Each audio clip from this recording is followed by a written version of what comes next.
با عرض سلام به شما بینندگان گرامی برنامه صحبت مهم از شبکه اطلاعاتی جهاننما. در هر دور و زمان ضیایی راهنمای رشد و پیشرفت و تشکل تمدن و فرهنگ قوم و ملت ها شناخته شده است و این رسالت او در همه دور و زمان به چشم ها عیان بود، هست و خواهد ماند. نقش یک ضیایی در زمان صاحب استقلالی کشور چگونه است و ضیایی تاجیک در همین مرحله، در همین روند رشد و ترقیات تاجیکستان در زمان صاحب استقلال از چی عبارت است، اینجا می‌خواهیم همین موضوع را با پروفسور غفاری نومانجان عثمانزاده، رکتور دانشگاه دولتی آموزگاری تاجیکستان به نام استاد صدرالدین عینی شرح و بررسی نماییم. با شما تشکر برای فرصت افتید تا یک صحبت صمیمی داشته باشیم. تشکر زیاد. می‌خوام صحبت خود را از آن آغاز نمایم که شما همچون یک نفر عالم، همچون یک نفر دانشمند و پژوهنده سرمحصول مفهوم ضیایی را چگونه شرح میدید و پندار شما یک ضیایی اصیل کیست؟ خود مفهوم ضیایی این پیش از همه نور و روشنایی است. ضیایی این روشنایی بخش، یعنی شخصی که نور میپاشد به جامعه نور میپاشد، روشنایی بخش جامعه است و البته ضیایی این پیش از همه در نظر ما این قسمی پیشقدم ترین، یک قسمی پیشرفته ترین، قسمی با معرفت ترین جامعه است. برای من در نظر اول وقتی که ما همین مفهوم ضیایی میبینیم، در نظر ما اول شخصان فرهنگی، البته شخصان فرهنگی آن انسان‌هایی که سوادناک هستند، شخصانی با معرفت هستند، پیش نظر همین ها میآیند ضیایی گفته. لیکن مفهوم ضیایی اگر ما چخورتر جوفتر نگاه کنیم، مضمونش خیلی کلان است. ضیایی امروز معنیش اگر به تاریخ هم نگاه کنیم دیگر شده است. البته از زمانهای قدیم تا به امروز معلمان، طبیبان، اون مثلا شخصانی که با علم و فرهنگ و دانش سرکار دارند یا همشون اهل ضیایی هستند. لیکن به واسطه خود کلمه ضیایی یا دوران شوروی اینتلیگنت میگفتن، اینتلیگنت اصلا از عصر قرن 19 آغاز یافت. همین مفهوم استفاده بری مفهوم ضیایی یا اینتلیگنت از عصر 19 اصلا در کشورهای اروپا، روسیه و دیگر کشورهای غرب، لیکن در کشور ما در سرزمین تاجیکان باشد، البته مخصوصا در زمان شوروی و بعدا و مخصوصا بعد کسب استقلالیت جمهوری تاجیکستان، البته همین مفهوم ضیایی تماما معنای تابشی دیگر را گرفت. برای همین هم البته وقتی که ما امروز در همین زمان صاحب استقلالی کشور وقتی که ما به ضیایی مفهوم ضیایی به نگاه میکنیم، البته این به جهانی شوی امروزه، زمان جهانی شوی و وقتی که همین مقام و منزلت ضیایی به کلی تغییر یافته است، ما باید یعنی ضیایی امروزه را باید آن رسالتی که او دارد در زمان امروزه به کلی تغییر یافته، این رو ما باید دانیم. در زمانی که ما زندگی داریم به تعبیر دیگر جهانی برخورد عقل هاست، یعنی که برخورد تمدن ها، فرهنگ ها، دستاوردهای عقلی انسانی است و در همین روند یک ضیایی همچون چراغ هدایت کننده جامعه برای رشد، برای ترقیات چه رسالت و چه اصالت خود را دارد در پیش جامعه؟ درست، البته ضیایی به نظر ما یک امروز باید که تمام قابلیتش، تمام علم استعداد خودش را به نفع جامعه بخشد. ضیایی البته اگر ما به تاریخ روی آوریم، ضیاییان در همه دور زمان بودند.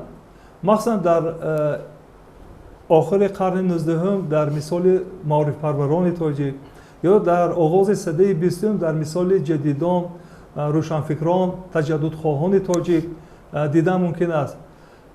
و البته امروز که زمان یک جهانی شوی است، دوران جهانی شوی است، برخورد تمدن ها است، یعنی مقام و منزلت ضیایی به کلی تغییر یافته است و گمان میکنم که امروز همین ضیاییان باید که ضیاییان که اساساً با مهنت فکری مشغول هستند، اساساً شخصانی که به واسطه خاراکتر ایجادی دارند، ضیاییان این گروهی همون انسان‌ها یا اینکه طبقه هستند که به واسطه مثلا چی میگن درجه بلندی معرفتی دارن، البته باید که همون تمام خصوصیت‌های روانی خود رو مخصوصیت یعنی اون خصلت‌هایی که به واسطه خصلت‌های اخلاقی اتیکی آنها باید به منفعت جمعیت به منفعت دوران استقلالیت موافقت کند. خب اینجا میخواستم بپرسم که شما در صحبت قید نمودید زیایی در زمان استقلالیت یعنی مفهوم شناختش دیگر شد و همین مفهوم زیایی و استقلال یعنی زیایی و استقلالیت همین دو مفهوم رو چگونه میتوان شرح داد یا که ارزیابی نمود؟ در زمان استقلالیت مفهوم زیایی ماهیت زیایی خیلی دیگرگون شد. یکمش که اگر من اعتبار دید اساسگزار صلح و وحدت ملی پیشوای ملت پرزیدنت محترم کشورمان همه ساله در آستانه جشن بزرگ ملتمان جشن بزرگ نوروز بین‌المللی همه ساله با زیایان ملاقات میکنند. این خودش گوی آن است که اینقدر سربر محبوب کشورمان به زیایان توجه خیلی کلان دارند. هر سال همه ساله در عرفه تجلیل عید نوروز با مثلا زیایان کشور با عالمان با آموزگاران با اهل زیای کشور همیشه ملاقات میکنن. هم تو ملاقات نه، ملاقات خیلی هم سودمند خیلی هم صمیمی که اهل زیا رو خیلی هم آنها رو روح بلند میکنن و با انامین آینده درخشان تاجیکستان آنها رو باور میکنن. یعنی با همون ایجادیاتشون با فعالیتشون با همون فعالیت ایجادی و مثلا محصول علمی و عموما کارهای عقلانی و ذهنیشون برای منفعت کشور برای پیشرفت جامعه برای گلگوشکوفی وطنی محبوب ما همین زیایان هستند که خدمت میکنند و البته پیش از همه در اینجا من خدمت بزرگ پیشوای ملت رو باید ما قید کنیم. اینجا در روی میز کاری شما کتاب چهره های ماندگار پیشوای معظم ملت رو میبینم. خب واقعا اگر از یک زاویه نگاه کنیم شناختی زیایی شناخت یک رفشن فکر و یک نفر رفشن ضمیر از جانب پیشوای معظم ملتمان از زمین گواهی است. در همین کتاب 25 نفر از زیاییانی که در راه رشد این ملت جانبازی ها کردن جان فدایی کردن و 25 نفر از بزرگان ملت ما گردآوری شده است و این هم از آن شهادت می‌دهد که تا چه اندازه پیشوای معظم ملت ما با بزرگان گذشته خود ارج می‌گذارند و همان عباره بزرگان رو بزرگان زنده می‌دارند و واقعا هم می‌توان از این کتاب یاد کرد که نمونه عالی‌ترین مثلا معلومات ها دلیل ها پیرامون روزگار ابر استادان ما بزرگان ما و زیاییانی که در دور و زمان خود برای آبادی وطن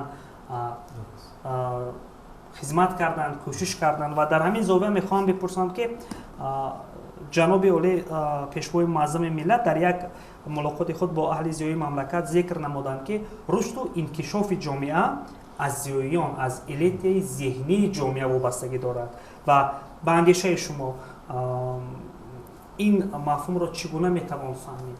درست. اون کتابی که ذکر نمودید کتاب پیشوای ملت چهره‌های ماندگار البته درباره 25 نفر بزرگان ملت و اکثریت انما زیاییان کشور زیاییان مثلا اگر همین 5-6 نفر آخرینی که من از استاد صدرالدین عینی من در اصل 20 رو در نظر دارم. بله. اما استاد صدرالدین عینی، نصرت الله محسون، شیرین‌شاه شاه تیمور، باباجان غفورov و میرزا ترسن‌زاده و ساتیم الله اینها پیشقدم‌ترین یعنی زیاییان پیشقدم‌ترین تاجیکستان بودند در دوران شوروی و تا انتهای عصر 20 برای همین هم یعنی اون چهره‌های ماندگاری که جناب عالی پیشوای ملت در این کتابشون اساساً زیاییان رو همچون روشنایی دهنده جامعه همچون نوربخش جامعه در اینجا توصیف کردم و البته من گمان دارم که در تمام حالات مخصوصا در زمان استقلالیت زیایی بودن حتما است مهم است چون که همون اون یکمش این که محیطی که هر یک شخص رو مثلا چی میکند احاطه میکند و برای خودش هم مثلا زیایی بودن مهم است و البته این برای حیاتی خوشبختانه هر یک شخص خیلی هم ضرور است. گمان میکنم که همین زیایی بودن این خوشبختی است. معنای خیلی هم یک چی دارد، چی میدونم من حیاتی زیایی رو پیشه کردن این خودش آینده درخشان داشتن است. و در انتها میخواهم بپرسم که امروز برای بنیاد یک جامعه فرهنگ سالار و یا تحکیم این جامعه در نزد زیایی تاجیک، در نزد یک تن از زیایی تاجیک چه مسئولیت است، چه رسالت است و چه اصالت دارد؟ البته رسالت زیایی این پیش از همه همیشه در فکر پیشرفت کشور بودن است. همیشه در مثلا گلبشکی وطنی محبوب است. ما همیشه در فکر آن باشیم که چیکار کنیم که دولت ما پیش رود، چیکار کنیم که مثلا دیارمان همیشه سرسبز باشد، تنج صلح و امانی باشد. یعنی همین فکر خوب داشتن این زیایی است. یعنی برای رشد و نموی مملکت یعنی اندیشه کردن زیایی، یعنی همین راه و اصول‌هایی که گوناگونی که مثلا آنها میجویند برای مثلا رشد و نموی کشور و دولت، البته این خیلی هم مهم است و گمان میکنم که مثلا همین زیایی نه بس از اون که اصلا با فعالیت مثلا چی فکری مشغول است و نه بس از اون که دارای تفکری انتقادی است، همیشه باید که همین رسالتش رو باید اجرا کند. رسالت زیایی از دید من این وطن است، این ملت است، این پیشرفت جامعه است، این پاس داشتن بزرگان ملت است و پیش بردن پیش از همه سیاست خیراتمندانه، سیاست معرف پرورانه، سیاست فرهنگ گسترانه جناب عالی پیشوای ملت محترم امامعلی رحمان است. زیایی این نه تنها آموزگار است، زیایی این نه تنها مثلا عالم است، زیایی این دهقان هم شده میتواند اگر تفکر زیایی داشته باشد. برای همین برای امروز زیایی من در سیمای هر یک مثلا شهروند دیده تانستم و در کار هر یک انسان میتونه با یک فعالیتش، با یک همین خصلت خوبش، با همون مناسبتش زیایی بودن خودش رو اثبات کرده تواند. زیایی این میدونید چه زیایی اگر من ببینید مثلا انسان برای سلامتیش با ورزش مثلا مشغول میشه و تمرین میکنه، گمان میکنم که برای سلامتی نه تنها مثلا جسمانی، برای سلامتی معنوی هم کوشش کردن کنه، برای سلامتی صحتمندی صحتی مثلا جامعه از دیدی معنوی زیایی بودن کنه. یعنی زیایی طبیب معنوی ملت. طبیب معنوی ملت. آفرین. ما باید که در هر یک رفتار و کردار اهل جامعه مناسبت زیایی داشته باشیم، داشتن در کار. زیایی ها من طوری که گفتم در ابتدا هم در هر دور زمان بودن. مثلا البته در نیمه دوم قرن 19 مثلا احمد دانش، شمسین شاهین، صدر زیاد دیگر مثلا روشنفکران معارف پروران بودن، تعدادشان کم بودن. در زمانی در ابتدای آغاز سده 20 هم و من بعد هم در دوران شوروی، لیکن من چخیلی که گفتم تاکید داشتم یعنی مفهوم و ماهیت امروزی زیایی دیگر است.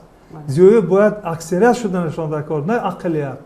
برای همین هم ما تمام خصوصا ما آموزگاران اهل کلکتیو دانشگاه دولتی آموزگار تهران هم به نام صدرالدین عینی هم کوشش میکنیم که در همین هر یک مثلا دانشجو همین سیمای زیایی را دیده توانیم. هر یک دانشجو 18,000 دانشجویی که در دانشگاه ما کار میکنن تحصیل میکنن یا زیاده 1000 نفر مثلا آموزگاران و کارمندان در اینجا فعالیت میکنن، همشون شخصیت هستند. همشون باید که در آنها ما باید کوشش کنیم که همین رسالت زیایی باید هر یک دانشجو، هر یک جوان امروزه باید داشتنش در کار. امیدوار هستم که صحبت ما با منفعت خواهد بود و از این صحبت ما بینندگان گرامی برنامه صحبت مهم бисёр ҳам маълумотҳои хуб хоҳанд ёфт ва боварӣ дорам ки барои рушди маънавии онҳо мин баъд ин барнома ва гуфтаҳои шумо кӯмак хоҳад кард. бори дигар ташаккур. пешвои муаззами миллат муҳтарам Имомалӣ Раҳмон дар китоби бисёр ҳам пурарзиши шеъраҳои мондагор дар мундариҷаи китоб бисёр ҳам ба маврид оварданд ки мо дар ҷаҳони имрӯз фарҳанги беназир дорем ва вориси тамаддуни беш аз 6000 сола ҳастем. баробари ин шахсиятҳои бузурги фарҳангию таърихӣ дорем ки ҳар кадоми онҳо мавриди эҳтироми хосу ом мебошанд. ва воқеан ҳам ин нуқтаҳои пурарзиш аз он далолат медиҳад ки ана ҳамон нафароне ки моро дар роҳи ҳазорсолаҳои таърих аз дуриҳои дури таърих то ба ин замони рушду тараққиёт, то ин замони соҳибдавлатӣ, то ин замони авҷи рушди фарҳангу тамаддуни инсонӣ расонидан, маҳз шоҳкорӣ шоҳасарҳои ана ҳамон зиёиёне буд ки тӯли асрҳо ба миллати мо ба роҳи ояндаи миллати мо рӯшноӣ пошиданд, нур пошиданд. бинандагони гиромӣ, ин барномаи суҳбати муҳим буд ки манзури шумо намудем. анҷоми барномаи мо оғози барномаҳои дигари ҷолибу дидании шабакаи иттилоотии ҷаҳоннамост. бо мо бошед.